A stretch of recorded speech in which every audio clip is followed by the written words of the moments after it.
Good morning student. Today we have discussed on topic sources of energy. Sources of energy means ऊर्जा का स्रोत. पहले हम समझते हैं sources of energy के पहले energy क्या होता है.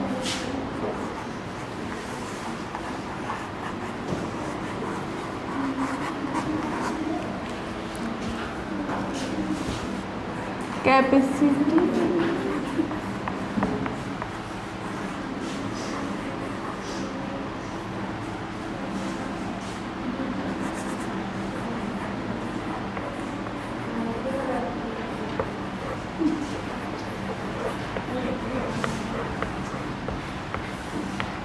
हमारे बॉडी को कोई भी वर्क करने से पहले क्या चाहिए? एनर्जी चाहिए.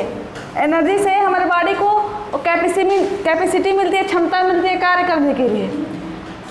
एनर्जी इज नॉट क्रिएटेड और डिस्ट्रॉयड. एनर्जी को ना हम बना सकते हैं और ना नष्ट कर सकते हैं. ये it convert one form to another form. ये एक फॉर्म से दूसरे फॉर्म में चेंज होता रहता है. जैसे अगर हम ह्यूमन हैं, ह्यूमन में अगर हम वेजिटेरियन है तो हमें एनर्जी प्लांट से मिलेगा और प्लांट को एनर्जी सन से मिलेगा, क्योंकि आप पहले ही पढ़ चुके हैं जो प्लांट्स की लीफ होती हैं वो भोजन बनाती हैं सनलाइट के हेल्प से. तो क्या होती है, सनलाइट की एनर्जी प्लांट में ट्रांसफ़र होता है और प्लांट की एनर्जी हमारे अंदर ट्रांसफ़र होता है. अगर हम नॉन वेजिटेरियन हैं तो हमें एनर्जी एनिमल से मिलेगा.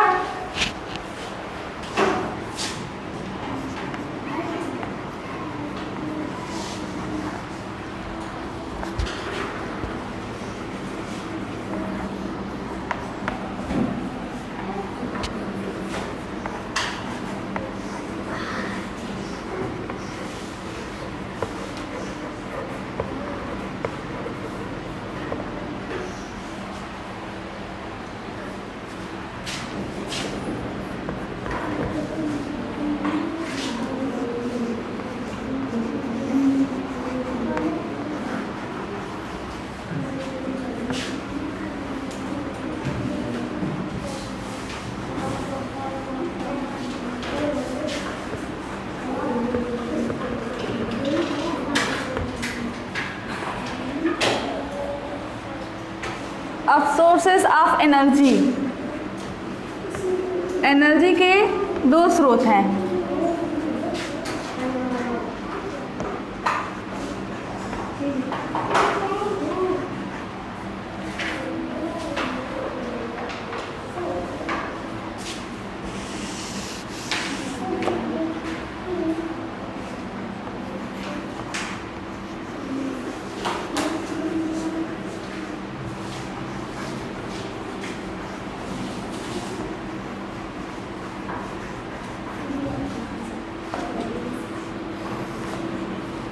एनर्जी के दो स्रोत हैं, एक रिन्यूएबल एक नॉन रिन्यूएबल.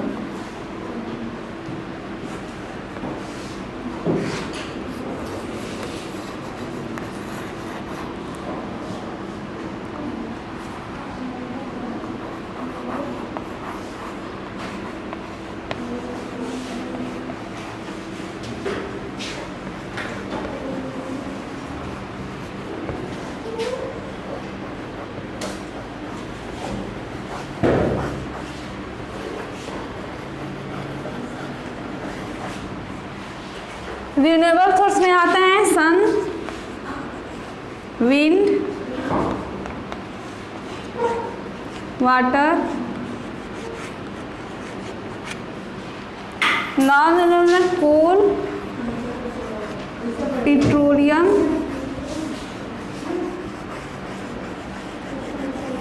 Natural gas.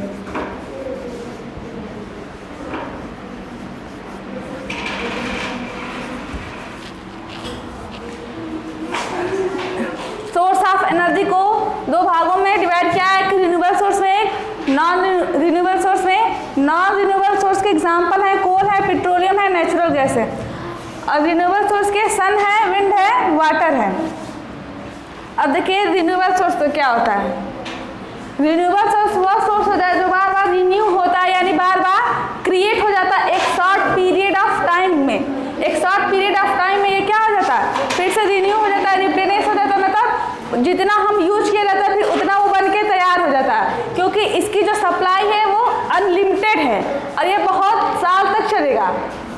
अर्थ है, जब तक हम हैं तब तक ये सोर्सेज रहेंगे, ये खत्म होने वाली सोर्स नहीं है।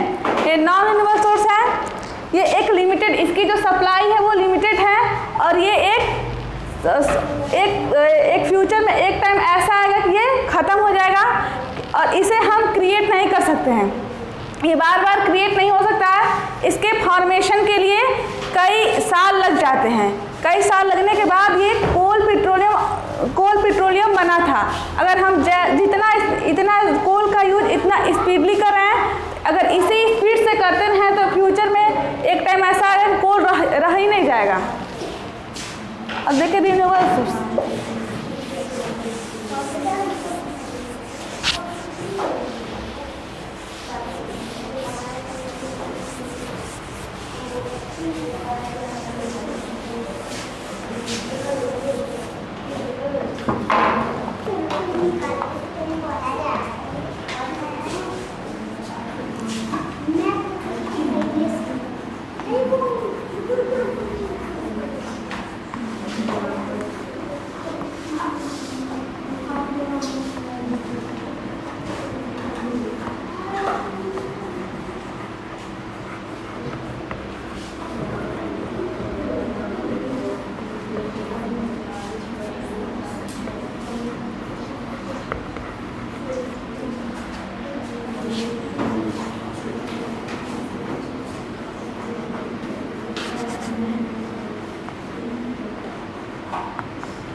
रिन्यूएबल सोर्स मीन्स ऐसे सोर्स हैं जो जिसकी सप्लाई क्या है, अनलिमिटेड यानी सीमित नहीं है, अनलिमिटेड यानी बहुत है, और ये एक लॉन्ग टाइम तक बना रहेगा, यानी ये खत्म नहीं होने वाला है सोर्स।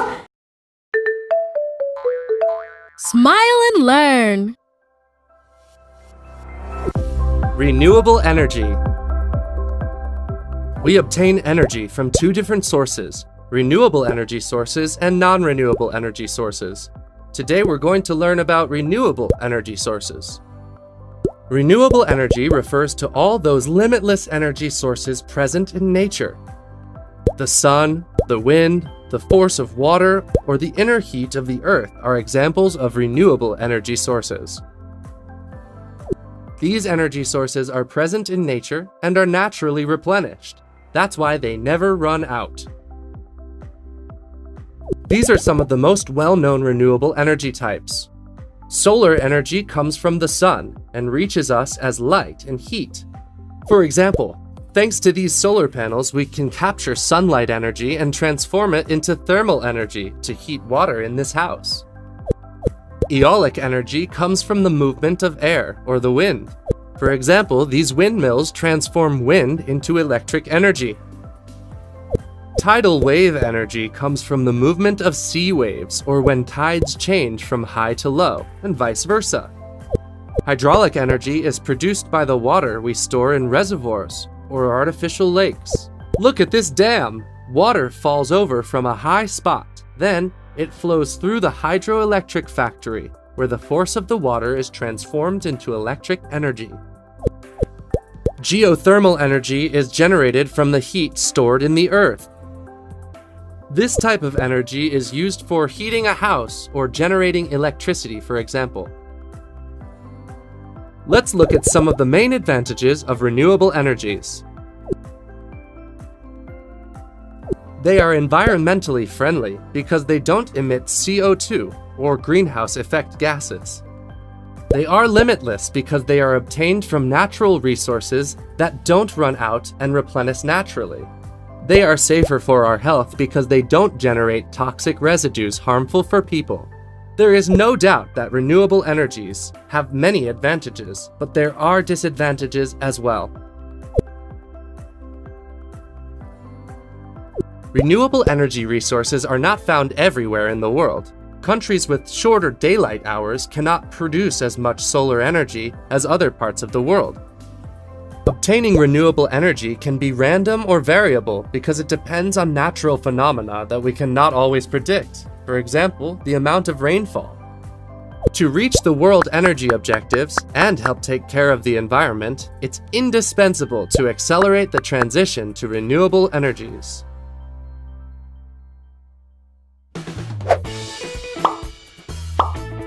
क्योंकि ये बार बार क्रिएट होते रहता है एक शॉर्ट पीरियड के टाइम। इसके एग्जाम्पल हैं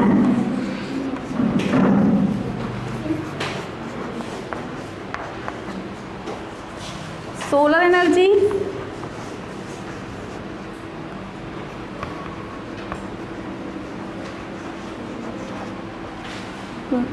विंड एनर्जी,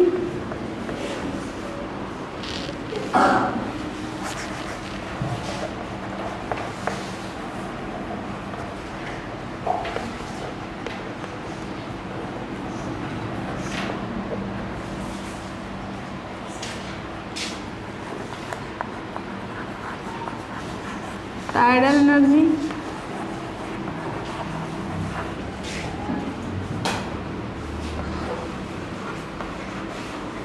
हाइड्रो पावर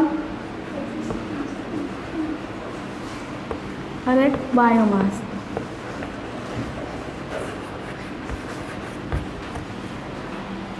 ये कुछ एग्जाम्पल है जो रिन्यूएबल सोर्स के हैं। Solar energy, wind energy, tidal energy, hydro power, biomass.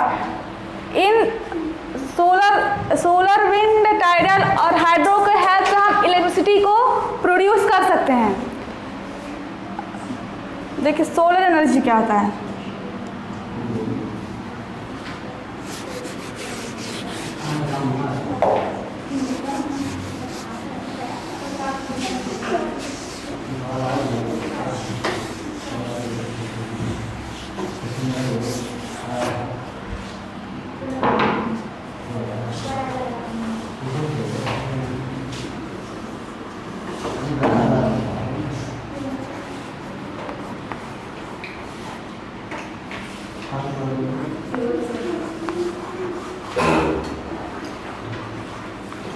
Solar energy means energy obtain from sun.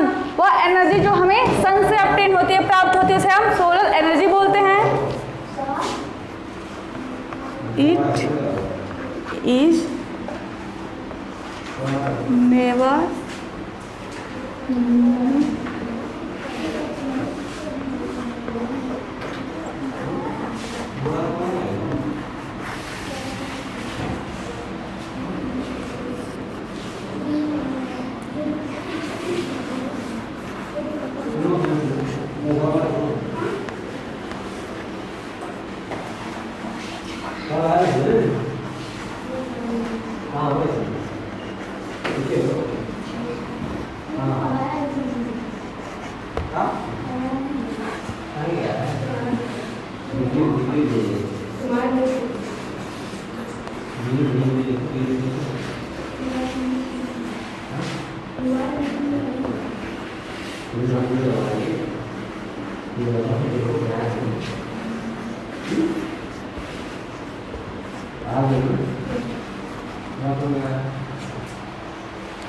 It is never ending supply of energy. जो solar energy है वो ऐसी एनर्जी की सप्लाई है जो कभी खत्म होने वाली नहीं है। There are two way using solar energy to produce electricity. हम दो तरीकों से सोलर एनर्जी का यूज करके इलेक्ट्रिसिटी को प्रोड्यूस कर सकते हैं।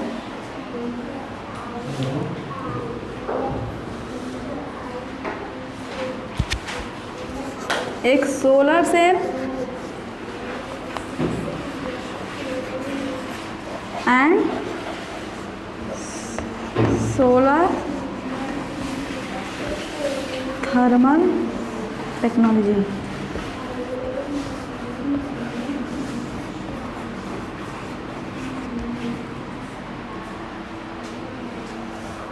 एक सोलर सेल के हेल्प से, एक सोलर थर्मल टेक्नोलॉजी के हेल्प से हम दो तरीकों से इलेक्ट्रिसिटी को प्रोड्यूस कर सकते हैं। अब देखिए सोलर सेल क्या होता है।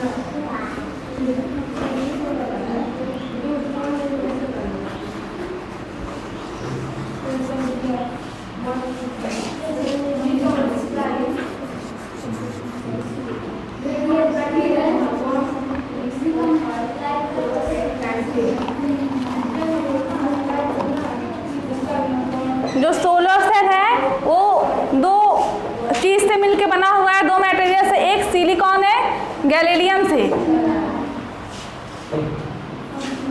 विंड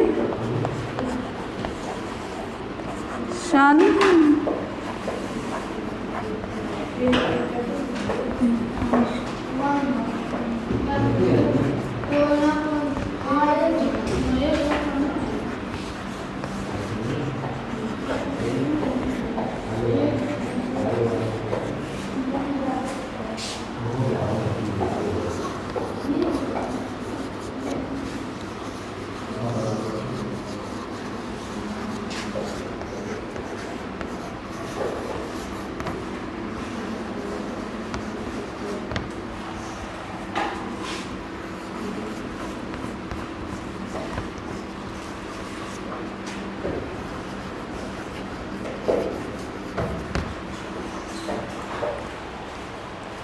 जब सन का रेडिएशन किस पे पड़ता है, सिलिकॉन एंड गैलीलियम पे पड़ता है, तो सन का रेडिएशन जो सोलर एनर्जी वो किस में कन्वर्ट हो जाती है, इलेक्ट्रिकल एनर्जी में।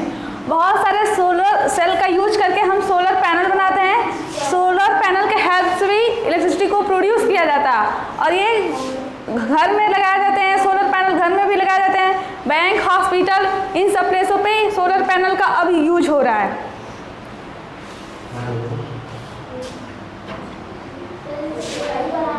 जो सोलर से इलेक्ट्रिसिटी प्रोड्यूस होती है, जो सन से होती है, वो फ्री कास्ट, इसका मतलब इस पर कोई कॉस्ट नहीं लगता है। बस अगर जो हम जो मटेरियल यूज करें उसी पे कॉस्ट देना रहेगा, हमेशा नहीं रहेगा। और ये पॉल्यूशन फ्री है, ये किसी भी टाइप का पॉल्यूशन क्रिएट नहीं करता है।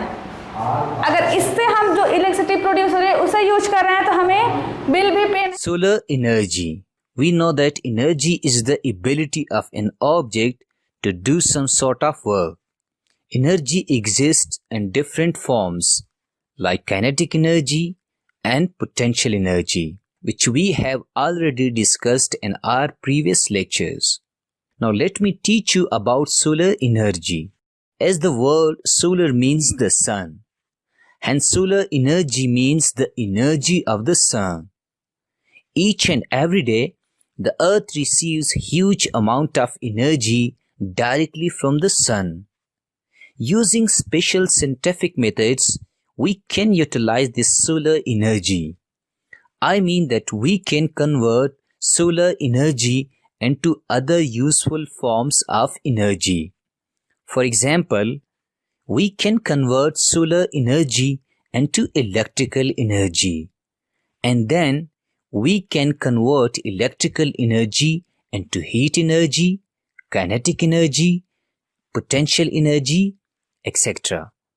Hence, solar energy is the chief source of energy, which can be easily converted into other useful forms of energy. Do you know that how solar energy reaches the earth and how much solar energy reaches the earth? As we know that light travels in the form of waves. Solar energy reaches the earth in the form of sunlight. 1 meter square area of the atmosphere receives 1.4 kilowatt energy, which is also known as the solar constant. It means the solar energy absorption of our atmosphere is 1.4 kilowatt per meter square at outer side. Now passing through the atmosphere, the total solar energy is reduced due to following reason. As we know that atmosphere is collection of different gases. Hence the solar energy is absorbed by the gas particles, water vapors, dust particles, and reflection. On a clear day at noon, the intensity of solar energy reaching the earth is about 1 kilowatt per meter square. Hence, this energy can be converted or used to heat water or produce electrical energy. For example, we can convert solar energy into electrical energy through the use of semiconductor devices like silicon, and these are called solar cells. Solar cells are also known as a photovoltaic cells. Solar cells are made up of silicon. Electrons and the silicon gain energy from the sunlight to create a voltage. A single voltaic or solar cell produces a very small amount of voltage. In order to get sufficient high voltage for practical use, a large number of such solar cells are connected in series, forming a solar panel. For cloudy days or nights, electric energy can be stored during the sunlight and nickel-cadmium batteries by connecting them to solar panels. These batteries can then provide power to electrical appliances at night or on cloudy days. Although solar cells are expensive, but it lasts for a long time and have low running cost. At last, let me teach you some applications of solar energy. Solar cells are used to power satellites having large solar panels which are kept facing the sun. Solar watches and solar calculators are also in use nowadays. Solar energy is used in industrial zones for power generations. Solar energy provides electrical energy to tube wells. Nowadays, different developed countries have introduced cars that are completely running on solar energy. Remember that solar energy is renewable energy, which we can use again and again. Solar energy is environment-friendly source of energy. It means solar energy doesn't pollute our environment because it doesn't produce pollutant gas like carbon dioxide, sulfur dioxide, etc. To summarize my lecture, we learned that solar energy is the energy of the sun which we can use in different ways for long period of time without environmental hazards. That is why developed countries like China has invested $billion in renewable sources of energy. ये नहीं करना है.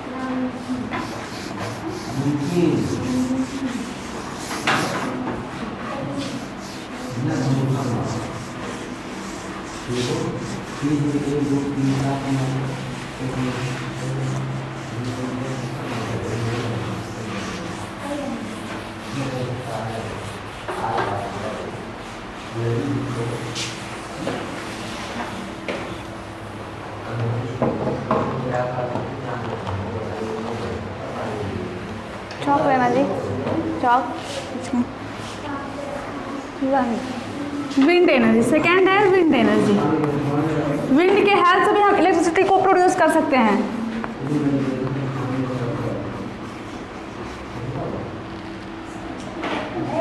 Wind energy obtain from wind. हमें wind की energy कहाँ से मिलती है? विंड से मिलती है. अब देखिए विंड क्या होता है? Moving of air called wind. हवा का बहना ही हम क्या बोलते हैं? विंड बोलते हैं.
Wind is inexpensive, reliable and non polluting source of energy. ये क्या है, बहुत कम इस पे एक्सपेंसेस गिरते हैं, यानी ये सस्ता है, इस पे हम बिलीव कर सकते हैं और ये किसी भी टाइप का पोल्यूशन क्रिएट नहीं करता है।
Windmill is a machine that operated through wind energy. Windmill एक ऐसी मशीन है जो किसके द्वारा ऑपरेट होती है, विंड एनर्जी के थ्रू होती है।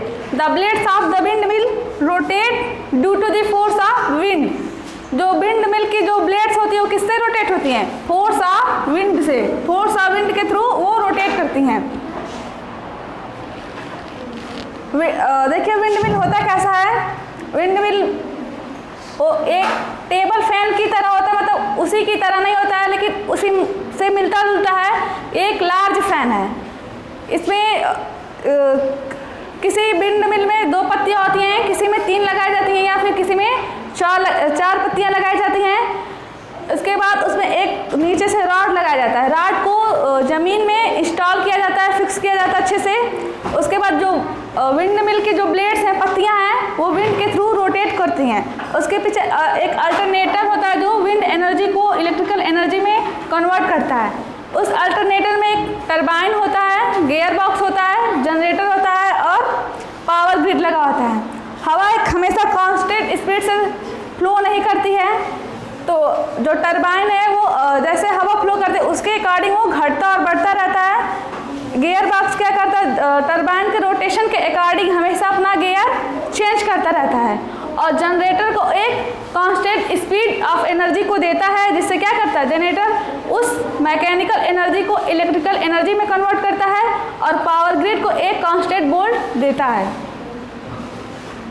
ये दोनों energy renewable source of energy है, इन्हें बार बार क्रिएट किया जा सकता है, ये किसी भी टाइप का पोल्यूशन नहीं फैलाती हैं और ये खत्म होने वाली एनर्जी नहीं है। ना इस अर्थ से सन जाएगा और ना विंड जाएगा, ये एक शॉर्ट पीरियड के टाइम में फिर अपना कवर हो जाती हैं।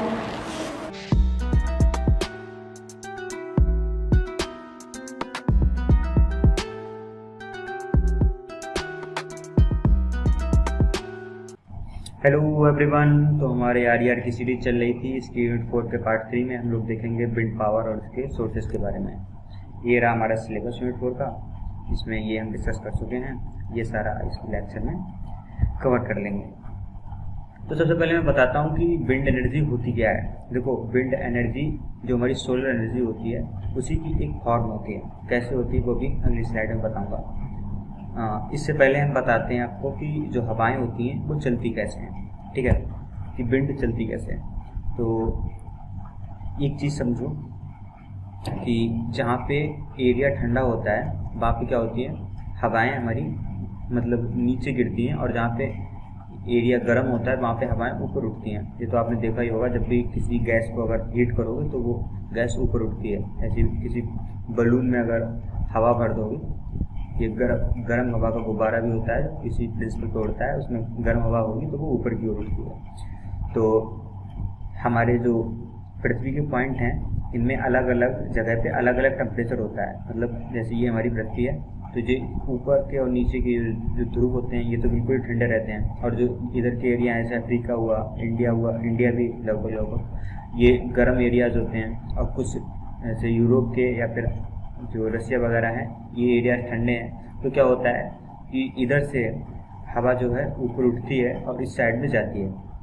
तो ये जो टेम्परेचर डिफरेंस होता है इसकी वजह से एक प्रेशर डिफरेंस जनरेट होता है, और प्रेशर डिफरेंस की वजह से हवा एक जगह से उठ के दूसरी जगह जाती हैं। तो इसी तरह से एक सर्कुलेशन स्टार्ट हो जाता है और हवाएं चलती हैं हमारी पृथ्वी में। ठीक है, तो अब आपको समझ में आ गया होगा कि जो हवाएं हैं हमारी कैसे चलती हैं। तो बेसिकली जो प्रेशर डिफरेंस आता है हमारी पृथ्वी में, उसकी वजह से हमारी हवाएं चलती हैं। ठीक है, और जो हमारी विंड टरबाइन होती है उसको घुमाने के लिए हमें कम से कम कितनी हवा चाहिए, मतलब कितनी स्पीड की हवा चाहिए। तो 16 किलोमीटर पर आवर की अगर स्पीड से हवा चल रही है तो हमारी विंड टरबाइन इजीली मूव हो जाती है। अगर इससे कम है तो हम वहाँ पे इसको इंस्टॉल नहीं करते हैं। ठीक है, wind energy describe the process by which wind use to generate electricity. Wind turbine convert the kinetic energy into mechanical power. मतलब जो हमारी टरबाइन की काइनेटिक एनर्जी होती है उसको हम पहले मैकेनिकल एनर्जी में चेंज करते हैं, वो मैकेनिकल एनर्जी में चेंज करती है, और उस मैकेनिकल एनर्जी को हम कैसे चेंज कर लेते हैं, इलेक्ट्रिकल एनर्जी से। ठीक है, उससे हमें इलेक्ट्रिसिटी मिल जाती है। अब चीज़ें समझ में आई गई होंगी कि हवा क्यों चलती है, प्रेशर डिफरेंस की वजह से। कैसे चलती है, ये ठंडे गर्म की वजह से प्रेशर डिफरेंस बनता है। तो अब इसका जानते हैं principle. The basic principle of every windmill is to convert kinetic energy of wind into the mechanical energy. ठीक है, which is use to rotate the turbine of electrical generator to produce electricity. मतलब ये जो है हमारी blade हैं इसके turbine के, वो क्या करेंगे, एक जो भी हवा की काइनेटिक एनर्जी है उसका इस्तेमाल करेंगे मैकेनिकल एनर्जी, मतलब इसको रोटेशन में। फिर ये रोटेशन क्या करेगा, इसको चेंज करेगा जनरेटर के थ्रू इलेक्ट्रिकल एनर्जी में। ठीक है, इससे हमें इलेक्ट्रिसिटी मिल जाती है। ये इसका बेसिक प्रिंसिपल हो गया। और अब इसके पार्ट जो होते हैं उनको डिस्कस कर लेते हैं। देखो, एक डिवाइस होता है एनीमोमीटर बोलते हैं, वो क्या करता है, जो हवा की गति होती है मतलब विंड स्पीड, उसको कैलकुलेट करता है कि कितनी स्पीड से चल रही है। दूसरा ब्लेड होते हैं, ब्रेक होते हैं, इसमें अगर ज़्यादा तेज स्पीड हो जाती है, कभी आंधी वगैरह आती है तो हम क्या करते हैं, उनको ब्रेक भी लगाते हैं। मतलब अगर एक रेशियो होता है कि ये करीब 55 मील पर आवर होता है कि अगर इससे ऊपर की हवाएं चल रही होती हैं तो हम उसको विंड टरबाइन को ऑपरेट नहीं करते हैं, वरना हमारे लॉस हो सकते हैं। ठीक है, तो इसलिए ब्रेक भी देते हैं, ब्रेक लगाते हैं किसी इमरजेंसी में रोकना पड़े, कंट्रोलर लगाते हैं उसकी स्पीड कम या ज़्यादा करने के लिए। ठीक है, और ये नेसल नाम की एक वो होती है, जो नेसल मतलब होता है कि जैसे एक गुब्बारा है आपके पास, तो उसकी जो डंडी होती है पकड़ने के लिए उसको बोलते हैं। तो इसीलिए ऐसे जो टरबाइन होती है उसमें जो पीछे का जो पूरा वो होता है बॉक्स है उसे बोलते हैं नेसल। इसके अंदर गियर बॉक्स और जितने भी इक्विपमेंट होते हैं, जनरेटर वगैरह फिट होते हैं, उसी को बोलते हैं नेसल। और अब क्या हुआ, कंट्रोलर हो ही गया, स्पीड को कंट्रोल करता है। गियर बॉक्स क्या करता है, जो हमारी जो टरबाइन होती है वो तो काफ़ी कम स्पीड में घूम रही होती है, करीब 30 से 60 रोटेशन पर मिनट, और ये 30 से 60 आरपीएम को कन्वर्ट करता है गियर बॉक्स कितने में, 1000 से लेके 1800 आरपीएम में। ठीक है, इससे हम जनरेटर रोटेट कराते हैं, तो इससे हमें काफ़ी हाई इलेक्ट्रिसिटी मिलती है। और जनरेटर होता है, जनरेटर क्या करता है भाई, मैकेनिकल इलेक्ट्रिकल में चेंज करता है। ठीक है, और ये पार्ट है, ये डिस्कस कर ही चुका हूँ, कि फिगर में आप देख के समझ सकते हो। अब यहाँ पे एक महत्वपूर्ण मुद्दा है कि उसकी साइट सिलेक्शन कैसे करेंगे। जब भी हमें विंड पावर प्लांट लगाना होगा तो उसकी जगह कैसे चुनाव करेंगे, तो उसके कुछ इंपॉर्टेंट पॉइंट हैं। जैसे most important decision through your installation, सबसे महत्वपूर्ण डिसीजन यही होता है कि कहाँ पे इंस्टॉल करनी है। Vital part in the performance and efficiency of the wind turbine. ठीक है, जो उसकी परफॉर्मेंस और इफिशिएंसी है उसको भी कैलकुलेट करना एक महत्वपूर्ण बिंदु रहता है इसका।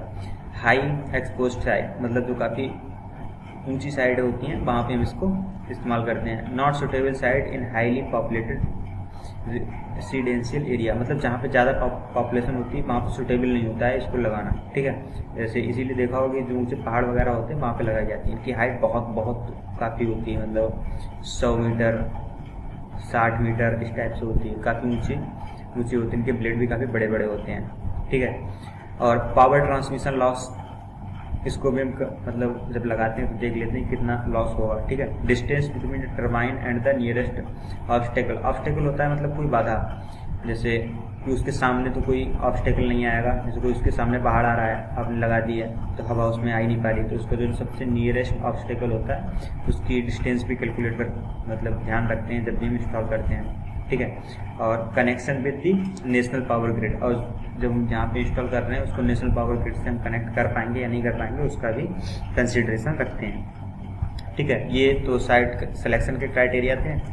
अब देखते हैं इसकी वर्किंग। देखो वर्किंग इसकी कोई खास नहीं होती, जो हमारे घर में फैन लगा होता है उसका अपोजिट ही है। हम उसमें क्या करते हैं, हम इलेक्ट्रिसिटी देते हैं और फैन को घुमा रहे होते हैं। इसमें क्या होता है, फैन घूम रहा होता है, उससे हम इलेक्ट्रिसिटी ले रहे होते हैं, ठीक है। The wind turn two blade which spins aft, ये वही है कि जो पंखा घूम रहा होता है उसे जनरेटर से घुमाते हैं। वर्किंग प्रिंसिपल बताइए, ठीक है।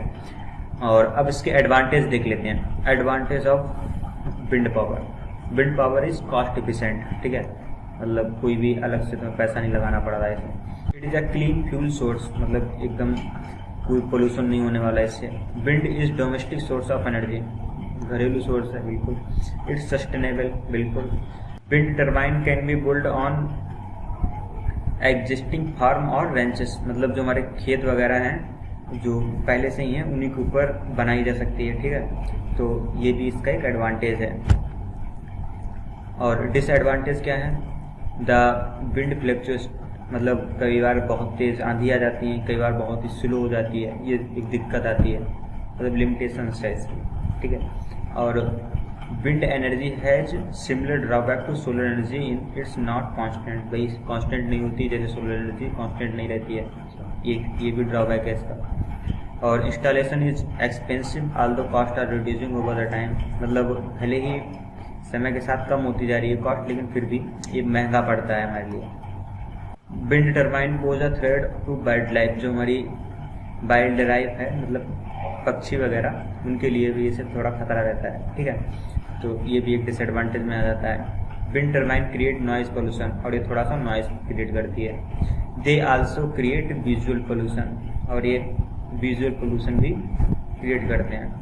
अब हम इनके टाइप के बारे में देख लेते हैं, ठीक है। तो जो आपकी विंड टर्बाइन होती है, फिर विंड मिल बोलते हैं जो उसका स्ट्रक्चर होता है, ठीक है। तो जो विंड मिल होती है वो कितने टाइप की होती है, तो ये 2 टाइप की हो सकती है, या तो हॉरिजॉन्टल एक्सिस लेंगे हम या फिर वर्टिकल एक्सिस लेंगे। इनके कुछ पॉइंट हैं, इनको भी कंसीडर कर लेते हैं। जैसे हॉरिजॉन्टल है, tall tower enable accessing stronger wind, ठीक है। और blade capture wind energy throughout rotation, strong and huge tower required. और complexity during construction need to be turn to face the wind, ठीक है।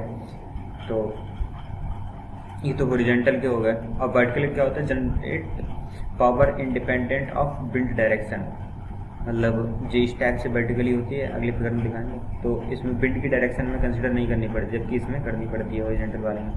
लो कॉस्ट, इसकी cost भी कम रहती है। Strong tower not needed since generation is on the ground, तो कुछ हो रहा होता है सब ग्राउंड में हो रहा होता है, इसलिए कोई स्ट्रॉन्ग टावर नहीं चाहिए होता, तो उसके लिए काफ़ी स्ट्रॉन्ग टावर चाहिए होता है, सब कुछ ओपन हो रहा होता है। तो अगर टूट गया तो काफ़ी दिक्कतें पैदा कर देगा। और जो इसकी इफिशेंसी होती है वर्टिकल एक्सिस वाले की कम होती है, क्योंकि only 1 blade work at a time, केवल एक ही ब्लेड घूमता है। May need wires to support, और इसे सपोर्ट के लिए भी तारों की जरूरत पड़ती है, ठीक है, क्योंकि इसका टावर जो होता है स्ट्रांग नहीं होता है। More turbulent flow near ground, turbulent flow मतलब होता है ऐसा मान लो कि ज़्यादा झटके में लगते हैं, ठीक है, ग्राउंड के आसपास में, ज़्यादा टर्बुलेंट के अंदर मत जाओ। वैसे मैकेनिकल इंजीनियर को समझ में अच्छे से आ रहा होगा टर्बुलेंट फ्लो क्या होता है।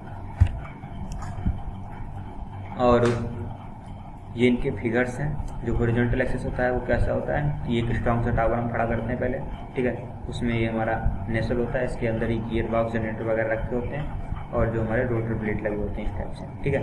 और जो वर्टिकल एक्सेस होता है उसमें क्या करते हैं, एक बॉक्स होता है उसके अंदर लगे होते हैं गियर बॉक्स जनरेटर, और इस तरह से एक पिलर खड़ा होता है और ये ब्लेड होते हैं, ठीक है। जैसे रोटेशन आता है तो इस तरह से ये घूमती है और ये इस तरह से घूमती है, इस तरह से घूमती है, ठीक है।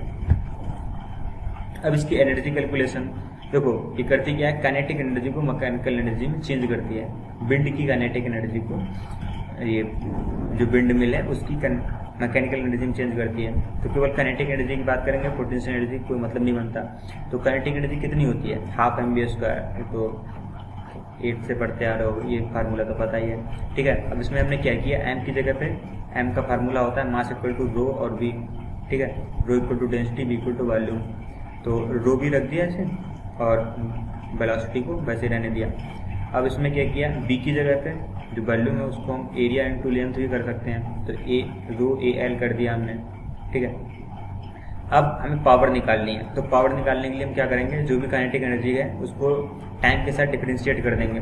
तो उसको डिफरेंशिएट करने के लिए हमें केवल एक वेरिएबल मिला है l, ठीक है, और बाकी सबको कांस्टेंट रख के बाहर निकाल लिया।